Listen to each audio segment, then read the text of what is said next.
संस्कार बच्चे छोटे प्रवेश करे जाते हैं गुरुकुल में या विद्यालय में तब बनते हैं, पर फिर भी संस्कार शुरुआत कहाँ से होती है? मानव के अंदर माँ के पेट में बालक होता है, वहां से भी संस्कार चालू होता है। जैसे पहला थे कयादू के पेट में, तो नारद जी ने मतलब उनको उपदेश दिया, कौन को? कयादू को। तो पहला का संस्कार वहीं थे, भगवान के प्रति प्रेम और भक्ति पैदा हुई अंदर पेट में। ऐसे ही बहुत से ऐसे हैं, जैसे अर्जुन के बच्चा है अभिमन्यु, उनको चक्का भूखी कथा अभिमन्यु की माता को सुनाई अर्जुन ने, तो उनको मतलब पेट में ज्ञान हुआ। तो ऐसे माता के पेट में बालक है, तो उनको अच्छे अच्छे संस्कार की कथाएं माता को सुनाना चाहिए और माता को पढ़ना चाहिए। इससे बच्चों के संस्कार अच्छे पेट से ही सुंदर बन के आए। अब ये तो नहीं कर सकते, वो सारे दिन मोबाइल देखते हैं, तो मोबाइल बच्चा होता है छोटे ही तो मोबाइल है, ये संस्कार आ जाते हैं। इससे मोबाइल भी देखो कोई बात नहीं है, पर मोबाइल में भी भगवान की चर्चा के चरित्र सुनो और देखो, तो बच्चे के संस्कार सुंदर बन सकते हैं। ये कहीं हमने जो कह दिया कि मोबाइल पे ब्रेक लगा दो ना, अच्छी चीजें देखो, तो बच्चा के संस्कार सुंदर बनेंगे। बैठा दो, बोलो मत उनसे, आराम से बैठा दो, ठीक है? बोला बस, बैठा रहो कहीं मैंने। और देखो जन्मभूमि के पीछे लड़ाई हो रही है, राम जन्मभूमि के पीछे कितनी बड़ी लड़ाई चली। अभी राम जी का जन्म रामलला का मंदिर बन गया और रामलला की मूर्ति प्रतिष्ठित हुई, तो अब जन्म की सबसे बड़ी बात है। वैसे भी अब बतलाते हैं ना, कोई कहते हैं इनका का नरा डर हुआ, नरा डर हुआ सोचा भिंड कैसे जन्मभूमि मान ली जाएगी है? सोना की या गांव की जन्मभूमि तब मानी जाएगी जब माँ के पेट में से बच्चा यहीं घर पे जन्म ले, तब उसकी जन्मभूमि मानी जाएगी। और जन्मभूमि के प्रति बच्चे का प्रेम भी रहेगा जब यहाँ बच्चा होगा। जब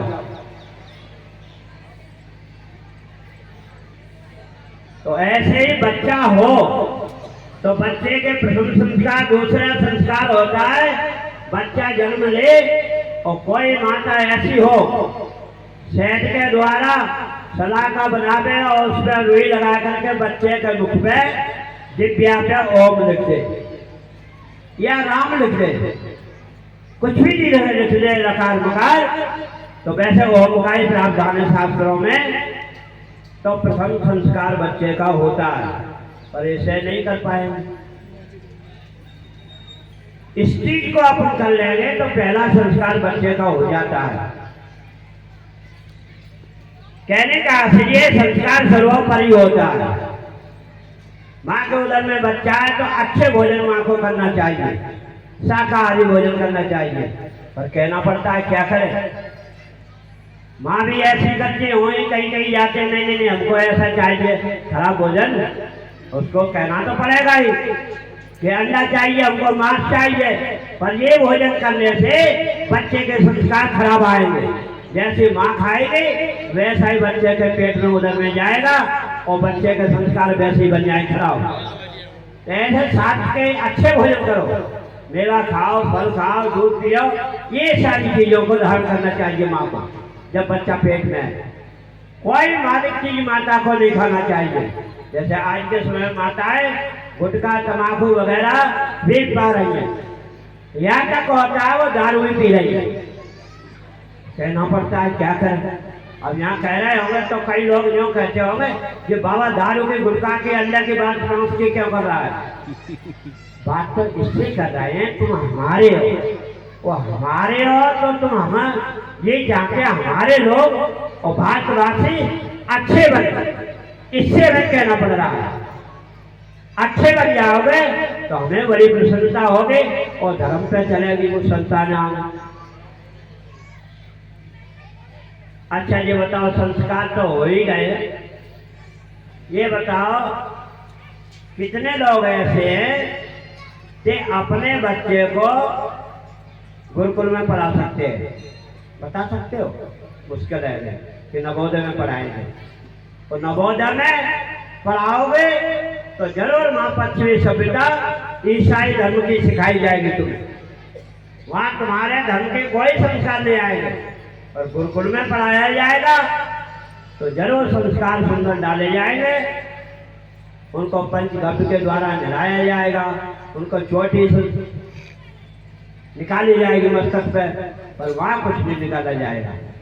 अब वैसे भी देखा जाए, अभी अभी यहाँ बैठे होंगे ज्यादा से ज्यादा पाए जाते हैं और सुनने के लिए तो बड़े भारी उत्सुक है और फोटो भी खींच रहे हैं। चाहे बाबा मायने आए बड़े बढ़िया है, फोटो जिनके खींच लो, और इससे काम नहीं चलेगा फोटो से। ना फोटो में तुम कार्ड भी लेगा तो उससे भी कुछ होगा ही नहीं।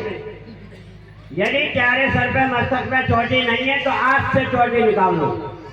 अभी अभी तुम्हारे यहाँ हवन होगा तो कल चोटी की आवश्यकता पड़ेगी हवन में। यदि तुमने चोटी और जनेऊ नहीं हुआ तो तुम्हारा हवन पूर्ण नहीं माना जाएगा।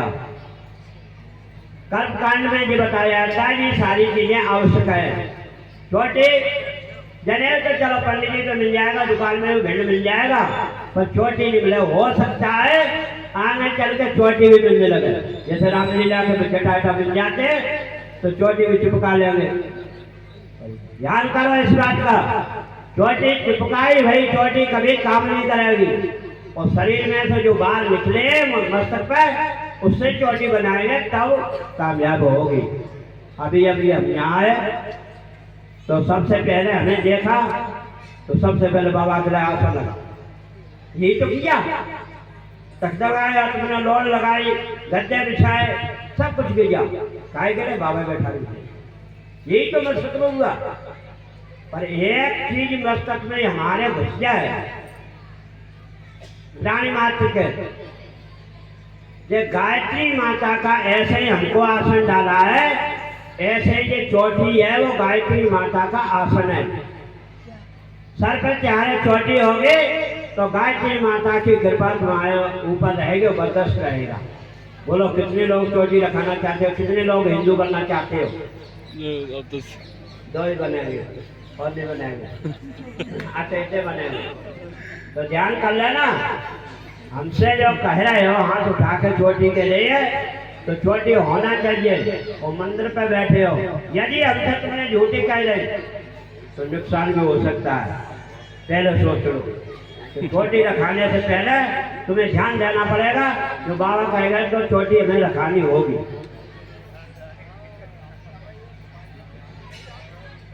कई कई हमें सुना है माता बहनें भी पढ़ाती हैं, उनसे जाने क्या कहते हैं बच्चे हैं, हमें पता नहीं। कहते होंगे कि हमारी वे मैडम पढ़ाती हैं, अंग्रेजी में बोलते बच्चे आजकल, मैडम पढ़ाती हैं तो ये कहती छुट्टियाँ क्यों तुमने रखाई? तो हमने भी बच्चों को छुट्टियाँ रखवाई, उन बच्चों ने हमसे रो के कही मैडम जो हमें रुआ लेती हैं, हमें छुट्टियाँ काटनी पड़ी।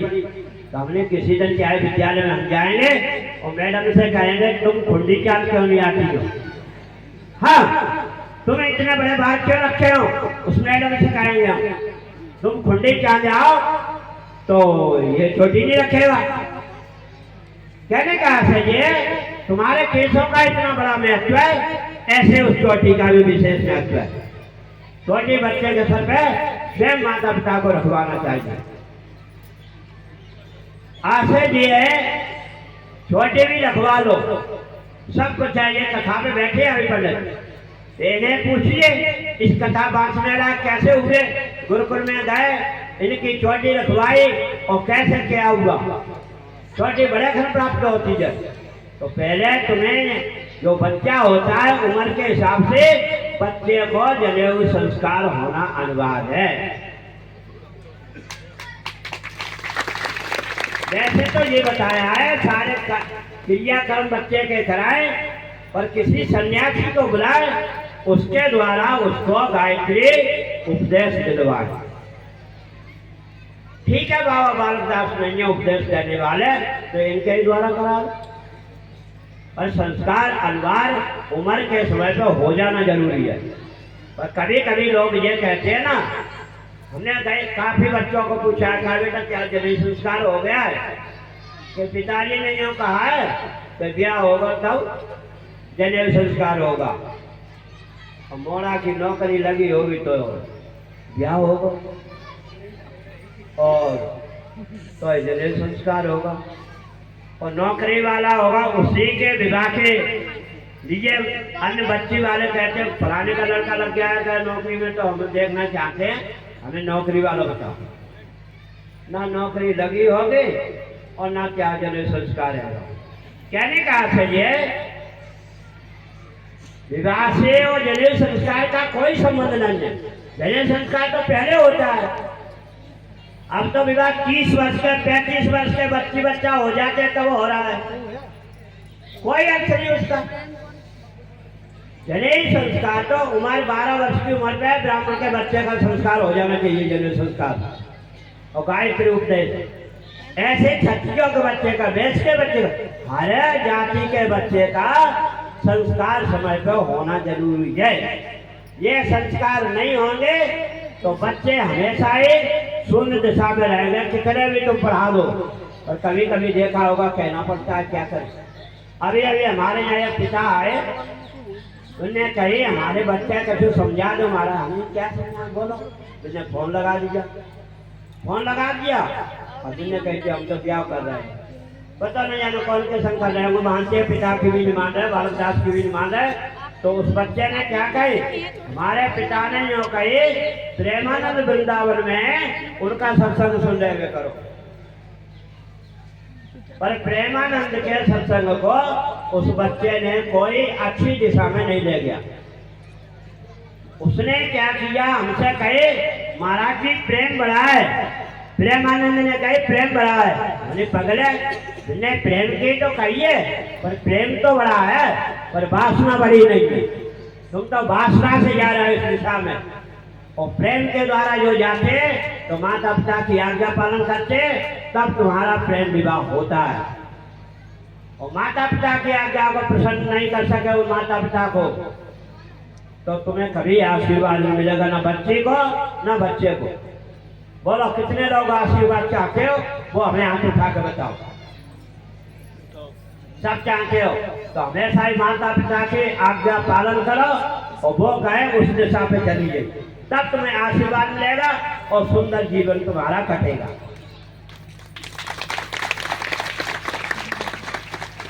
ताली से काम नहीं चलेगा, काम चलेगा इन चीजों को तुम मान जाओगे, जीवन में उतार लोगे तब।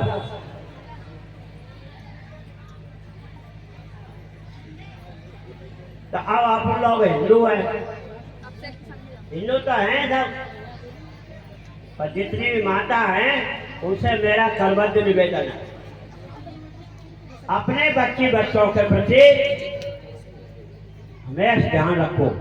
इनके हाथ में मोबाइल मत दो, आंख में लगती है हमारे, ये क्या कर देते हो।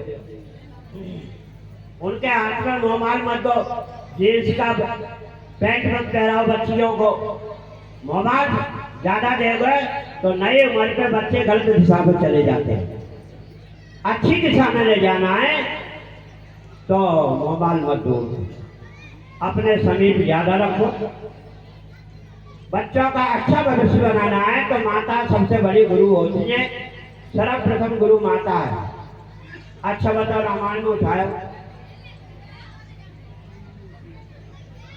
गुरु प्रात काल उठ के रघुनाथा मात पिता गुरु नामे माथा।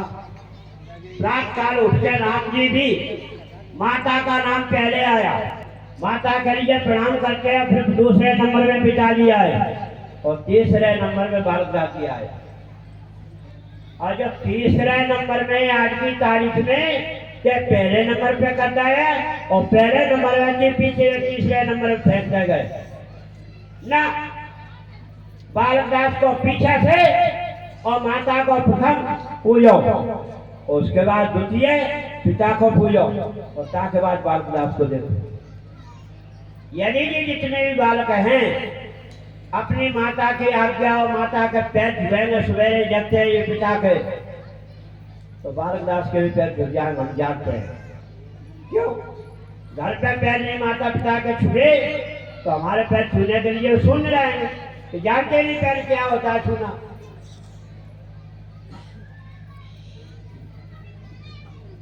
अच्छा, आशीर्वाद कौन कौन लेंगे ये बताओ? सब लोग को चाहिए, सबको आशीर्वाद। अच्छा, आशीर्वाद के लिए तपस्या करनी पड़ती है पहले, और तुम तो तपस्या नहीं कर रहे, बैठ पहन के आएगा, नहा धो के उठा लेगा, तिलक लगाएगा, तपस्या के लिए बहुत मेहनत करनी पड़ती है। तो ठीक है, फिर भी हम जानते हैं कलकाल है, तुम्हें ऐसी वर्षा में ऐसे दंडल हो गया, उसमें भी तुम इस पंडाल के भीतर आए हो, तो फिर भी हम ये जानते हैं तुम तपस्या ही कर रहे हो। अच्छा, क्या आशीर्वाद चाहिए बता दो, देके जाएंगे, हम तो इसी के लिए आए। तुम नहीं जानोगे और न मांगोगे, हमें ही देना पड़ेगा। तो बताओ, हम देंगे वो आशीर्वाद धारण करने लायक हो, करोगे क्या नहीं धारण? बताओ, हाथ उठा के धारण कौन कौन करेंगे?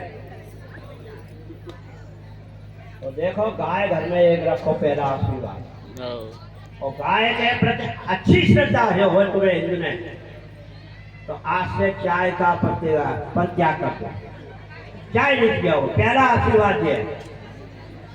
कौन कौन ऐसे आशीर्वाद धारण करें बोलो?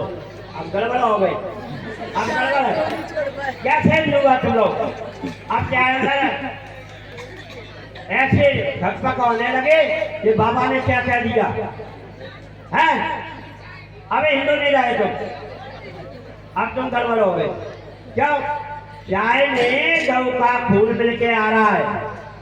प्रधानमंत्री अटल बिहारी वाजपेयी जी थे, तो रक्त मिलाने वाले व्यक्ति ने कही थी चाय में हम खून गाय का मिलाएंगे। इससे अटल बिहारी वाजपेयी जी ने ये कहे,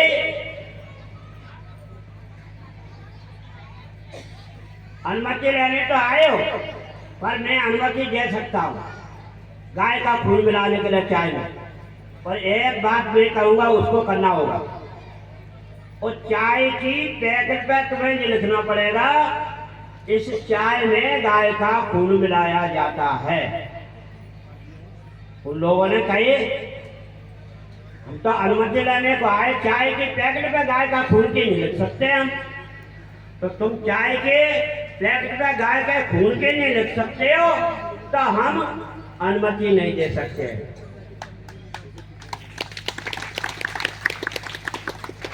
तो ऐसे ही तो यदि हिंदू असली, तो ऐसे हम ये चाहते हैं गाय के प्रति प्रेम रखते हो तो तुम्हें आज से चाय छोड़ देना चाहिए हिंदुओं को, है? सवेरे जगते हो टट्टी भी चाय से उतरती हो गए, पता है। चाय पी लेते हैं, ये बाबा भी कहीं पीते हैं, सवेरे पी के ही चाय से टट्टी उतरती है, पर हमें एक छोटी सी टट्टी उतरने की दवाई बताई जाए। पानी पियो, थोड़े चल के जाओ, और चल के लौट आओ, वही ठीक है। हार में नहीं जाते हो टट्टी को, तो अपने शौचालय में चले जाओ, टट्टी उतर जाएगी, हमारी जिम्मेदारी है। पर अब तुम असली हिंदू हो, तो ये आशीर्वाद धारण करना होगा आज से। बोलो, हमसे कितने लोग प्रेम करते हैं? हम ये जानना चाहते हैं।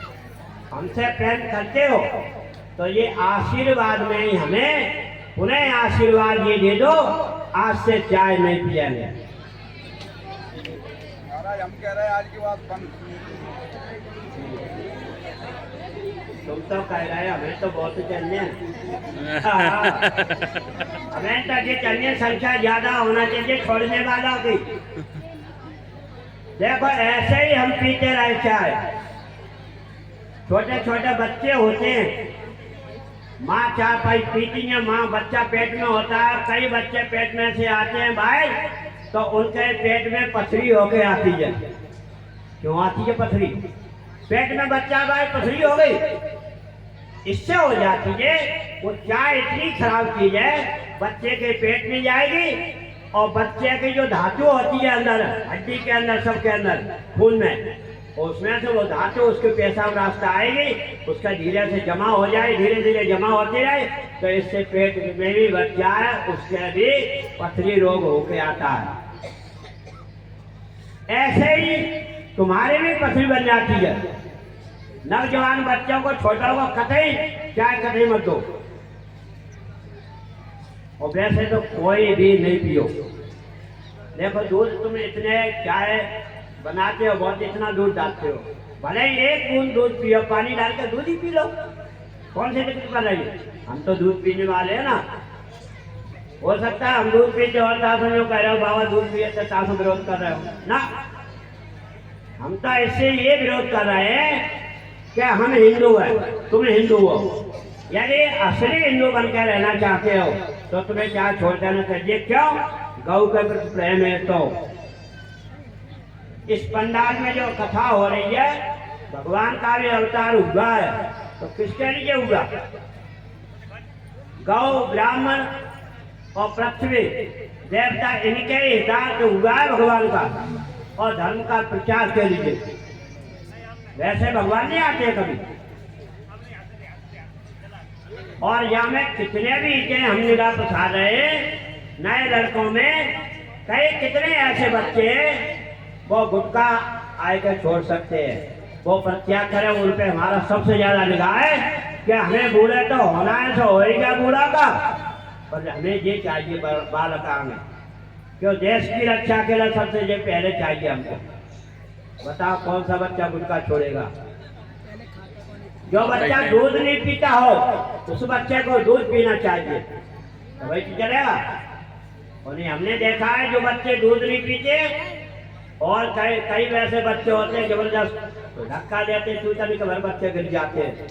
उन बच्चों को गिर जाते तो उन्हें दूध पीना चाहिए।